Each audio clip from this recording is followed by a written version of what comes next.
DrakeWilliamsLawFirm.com. Whether you've been injured in an accident, you're preparing for a future with your estate planning, you're getting ready to close in on a real estate deal, or you're about to welcome a new addition through adoption into your family, or you're facing criminal charges, you need very experienced attorneys, and that is what the Drake Williams Law Firm will be able to do for you in navigating the legal system. The door to their cozy office in historic downtown Ponchatoula has been open since 1981.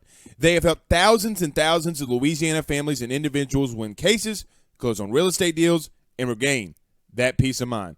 Their lawyers over at the Drake Williams Law Firm, Ernie Drake III, Ryan J. Williams, and Summer Vignair, are very determined, compassionate, and dedicated to their craft. It's the Drake Williams Law Firm, DrakeWilliamsLawFirm.com. Give them a call today at 985-386-7600. Tell them your good friend Blake Ruffino at AYS sent you on by. He's finally back.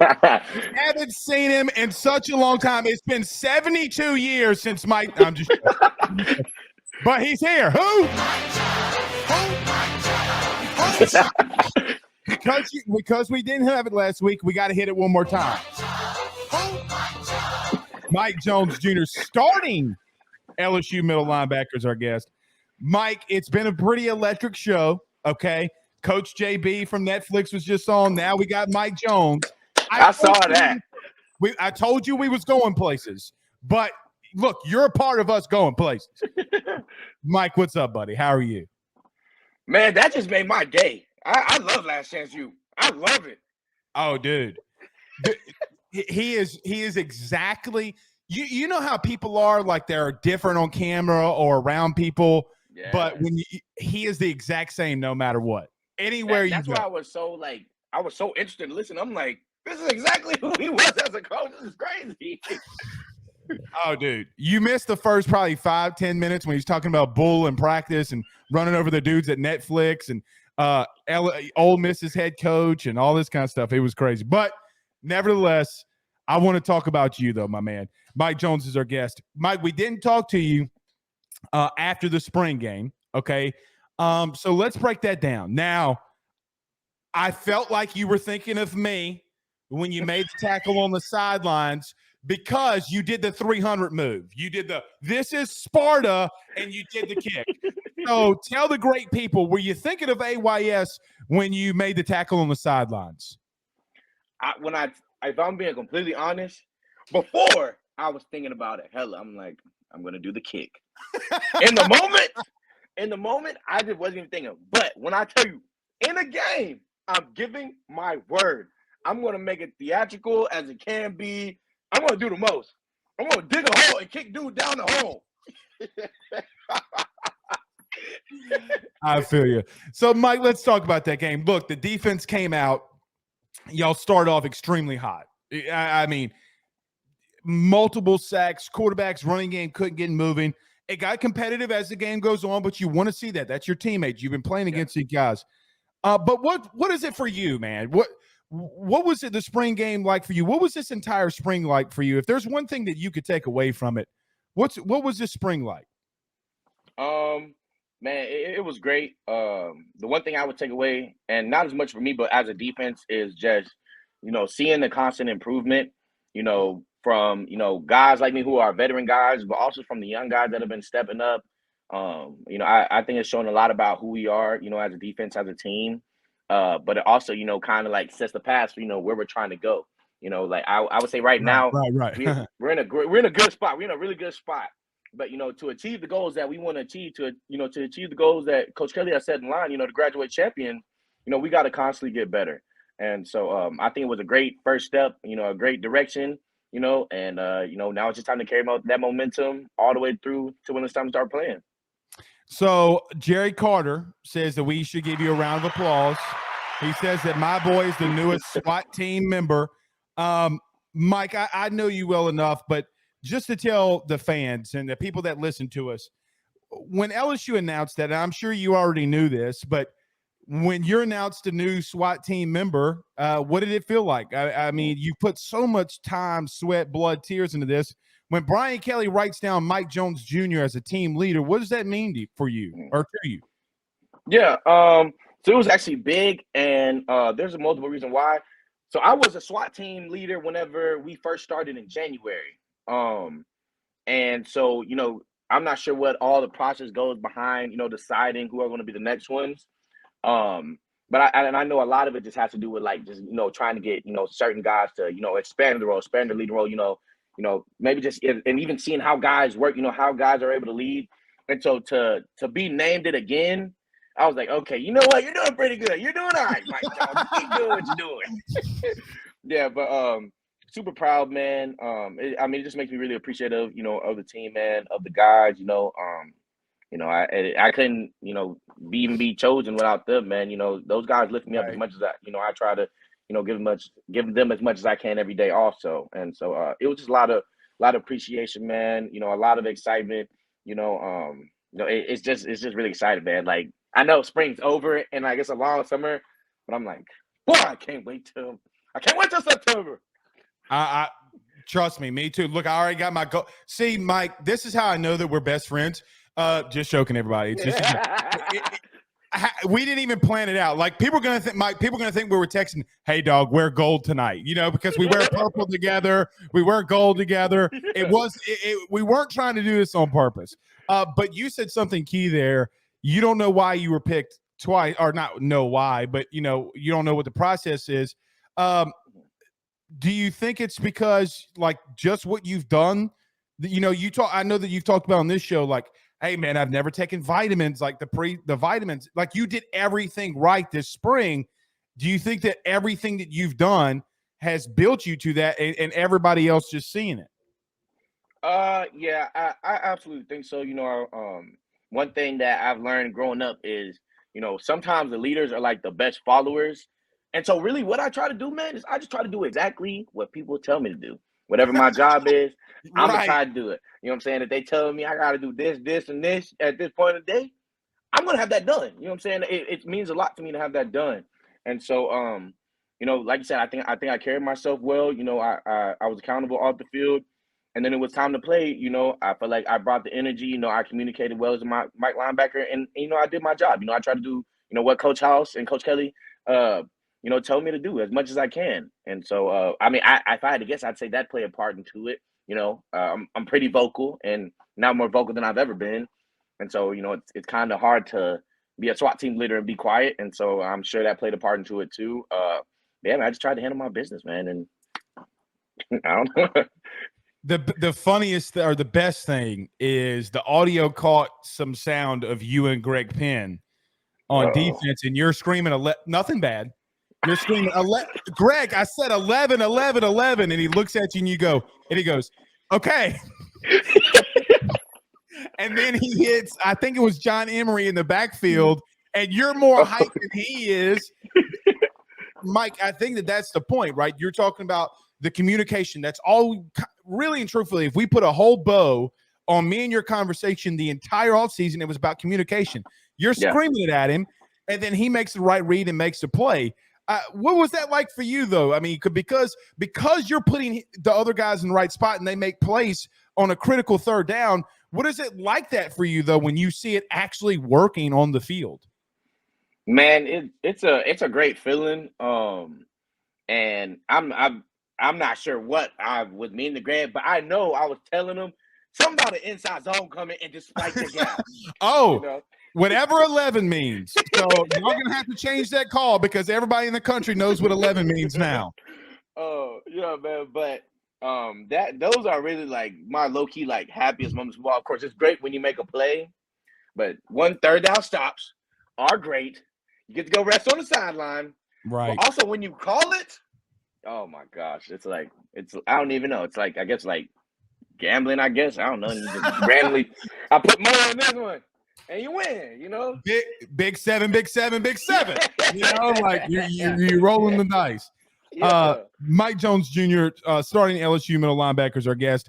Mike the Draft was this week. So I just wanted to let you know a sound that you're going to hear next year.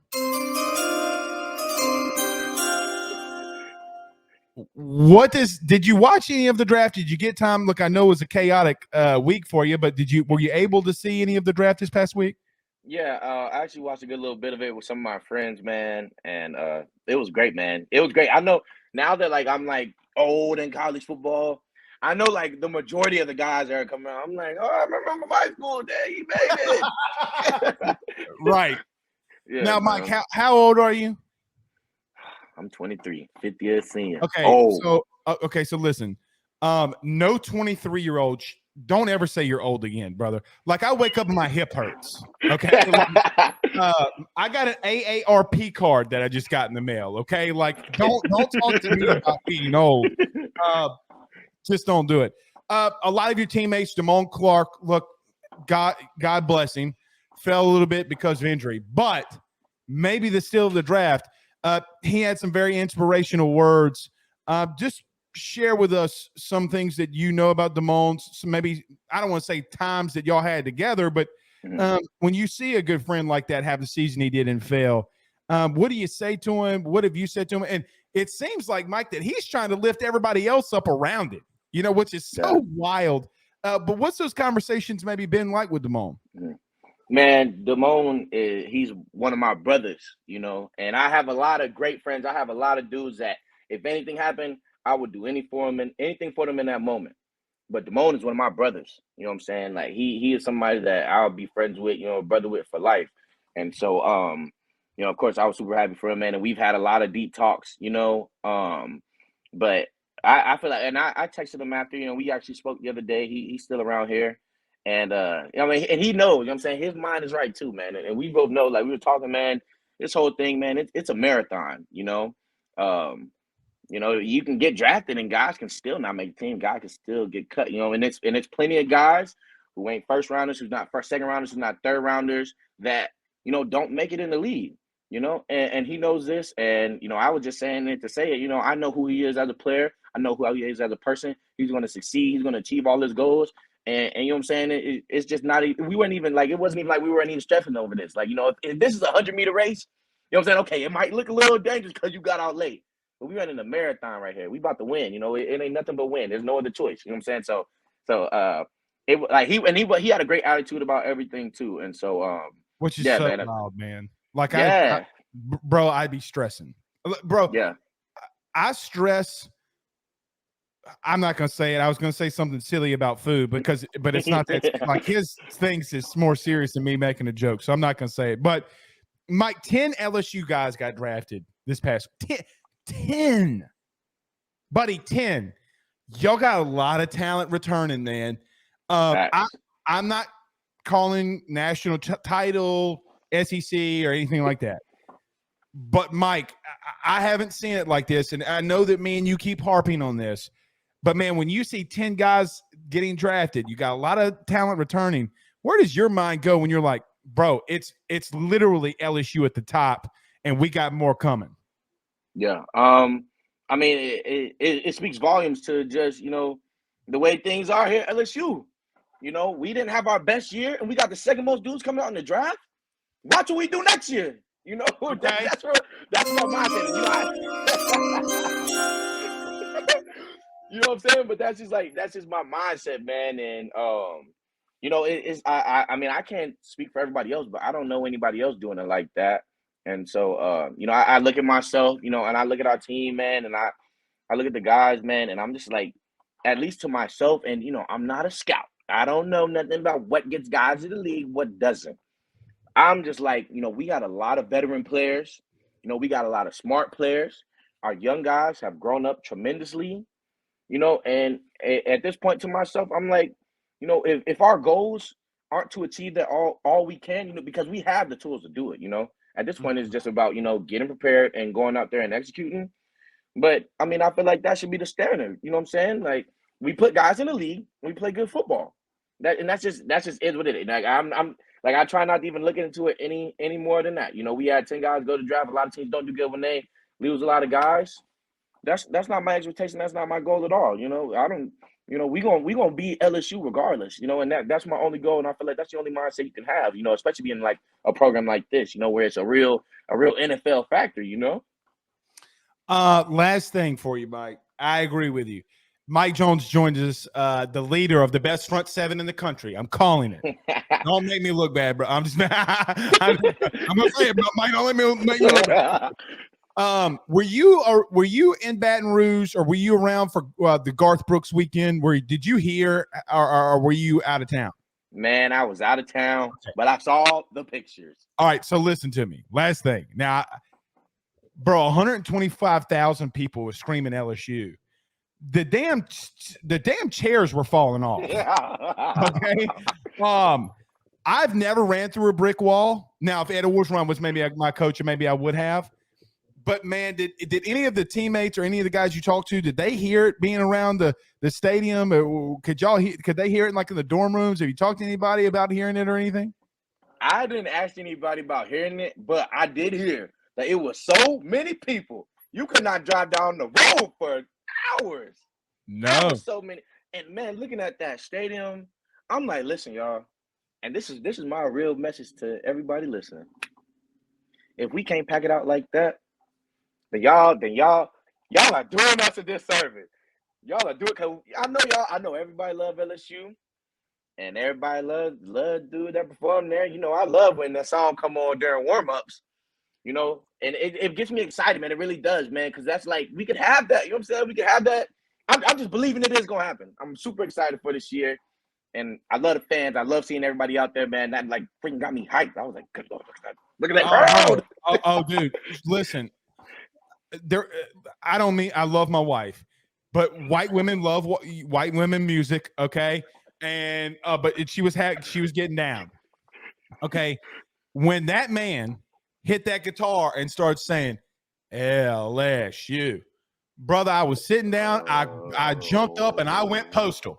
I mean, I was like, I was hitting all these moves, LSU, and the guy behind me is like, dog, you got to chill out. I'm like, dog, that's the shit out. Don't talk to me. LSU's getting cheered at. So I just want to let you know I'm hyped. It got me hyped. I'm ready to go. I know that you're ready to go. Mike Jones Jr. Joined us. Mike, you're fantastic as always, man. Thank you so much for joining us. I guess we'll talk again. And look, it's the off season, getting ready. When do y'all report? I'm assuming the voluntary workouts already start, huh? Yeah, the discretionary period has started. Discretionary period? Yeah, discretionary. I'll be in there tomorrow working it out. I hear you. I hear you. I don't think we have to report. It's like towards the end of May, though. We actually got a good little bit of time. But I'll be working the whole time. I love it. All right, Mike. Thank you so much, man. We'll talk to you next week. Oh, yeah, no problem. Thank you, man.